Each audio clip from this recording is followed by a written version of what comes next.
дар нерӯгоҳи барқии оби Қайроқум таҷдиду азнавсозӣ идома дорад. Он аз рӯи лоиҳаи таҷдиди нерӯгоҳи барқии оби Қайроқум амалӣ мешавад. мутахассисони ин нерӯгоҳ мегӯянд эҳтимол оғози моҳи ноябр агрегати шашум пас аз таҷдиду азнавсозӣ ба фаъолият оғоз намояд. зеро ҳоло ҳамагӣ 10% васлу азнавсозии ин агрегат боқӣ мондааст. халос мутахассисон умед доранд онро пас аз 20 рӯзи дигар ба кор андозанд.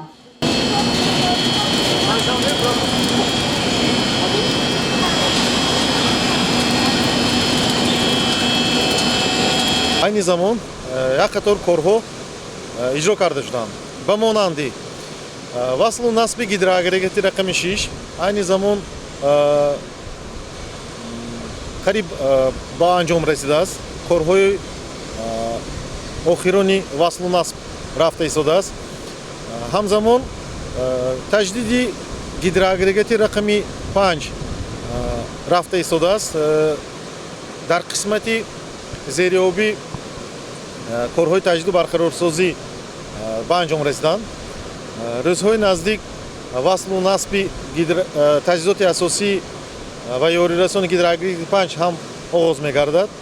ҳоло тамоми агрегатҳои нерӯгоҳи барқии оби Қайроқумро ба хотири ҳам таҷдиду азнавсозӣ ва ҳам омодагӣ ба фасли зимистон аз фаъолият боз доштанд. Он як моҳ идома мекунад, зеро дар 3 гидроагрегати он корҳои васлу насби таҷҳизоту техникаҳо идома дорад.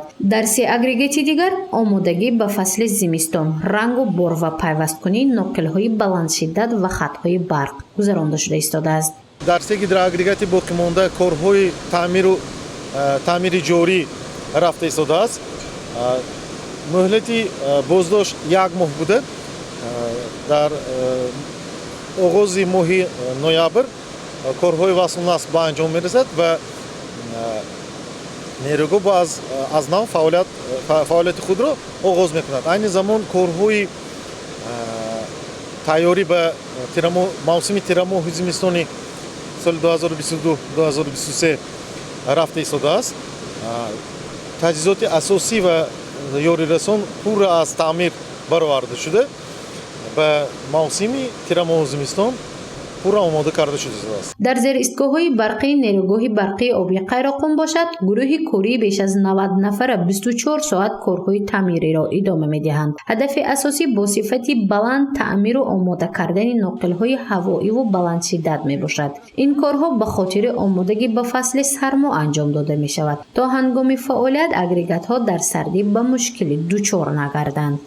айни ҳол корҳои васли насби хатҳои ҳавоӣ аз баромади нерӯгоҳ то зиристгоҳи барқӣ то дастгоҳи кушодии илигазӣ ва насби кабелҳои назоратӣ ва насби кабелҳои қуввагӣ насб шуда истоданд ва инчунин насби трансформаторҳои шиддатшон баланди 10 ба 110 насб шуда истоданд. маҳсулот аз хориҷи кишвар, аз Туркия, аз Испания сифатшон баланд, хеле кор карданам дар оянда хизматрасонияшам хеле осон аст.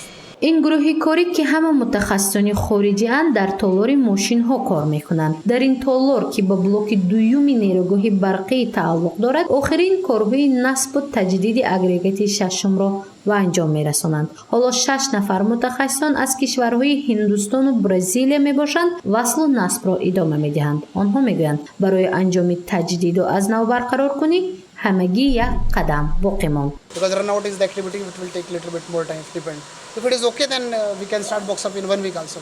So after that, it will maximum by end of December, something like that, we can expect. айни замон васлу насби қисматҳои алоида рафта истодааст, яъне ротору, статору ва турбина. рӯзҳои наздик қисматҳои боқимондаи асос қисматҳои боқимондаи агрегат озмоиш гузаронда ба корандозии он оғоз мегардад. мо тақрибан охирои моҳи декабр мо ба нақша гирифтагӣ ба кор андохтани агрегатор.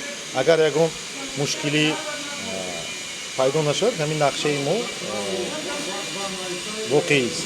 бо баробари аз навсозии нерӯгоҳи барқии оби Қайроқум, корҳои омодагӣ ба фасли зимистон бо маром идома дорад. гуфта мешавад, ки новаста аз корҳои мавҷуда дар фасли сармо 3 агрегат пурра фаъолият мекунаду ба системаи энергетикии кишвар ҳамроҳ гардида барқ истеҳсол менамояд. бояд қайд кард, ки баъди пурра таҷдиду аз навсозии иқтидори нерӯгоҳ то ба 40% баланд карда мешавад. иқтидори лоиҳавии нерӯгоҳи барқии оби Қайроқум 126 мегаваттро ташкил медиҳад. баъд аз таҷдиду барқарорсозии нерӯгоҳ иқтидори он ба 38% зиёд гардида 174 мегаваттро ташкил медиҳад. агар мо истеҳсоли миёнасолаи барқа гирем, агар иқтидори миёнаи солона 600-650 миллион киловатт соат бошад, баъд аз таҷдид ҳамин нишондод ба 850 то 900 миллион киловатт соат зиёд мегардад. یعنی فویزنوکی زیاد میشه. 40%, тақрибан 40% зиёд мегардад.